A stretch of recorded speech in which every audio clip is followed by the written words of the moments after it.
Japan's war with China, begun in 1937, was continuing. In 1939, the Japanese had seized the island of Hainan. In September 1940, in a treaty known as the Pact of Berlin, Japan formally joined Germany and Italy as an Axis power. Now, with Europe dominated by its Axis partners, Japan secured bases and the right to station troops in the French colony of Indochina and eyed the rich Dutch colonies of the East Indies. For years, Japanese leaders had proclaimed their plans for a new order in Greater East Asia.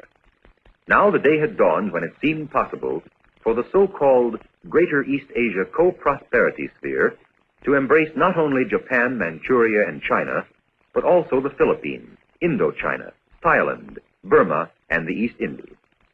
With a huge army and a navy larger than the combined Pacific fleets of all of Japan's potential enemies, her generals and admirals felt that the time had come to strike. The many top leaders who opposed such nationalistic aggression were powerless. In July 1941, Japan announced that she had assumed the protectorate over all of French Indochina. The next day, President Roosevelt received the armed forces of the Philippine Commonwealth into the United States Army and named General Douglas MacArthur to command the build-up of United States Armed Forces of the Far East. At the same time, President Roosevelt froze Japanese assets in the United States, and in October placed an embargo on scrap iron and steel. In October 1941, Tojo, a key member of the Japanese War Party, was appointed premier.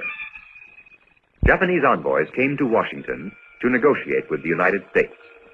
American terms were tough, presumably unacceptable to the Japanese government. Japan must get out of China and Indochina. While Japanese diplomats in Washington sparred for time, a fateful decision had already been made by Japan's war leaders. On December 7, 1941, Japan struck at Pearl Harbor and elsewhere.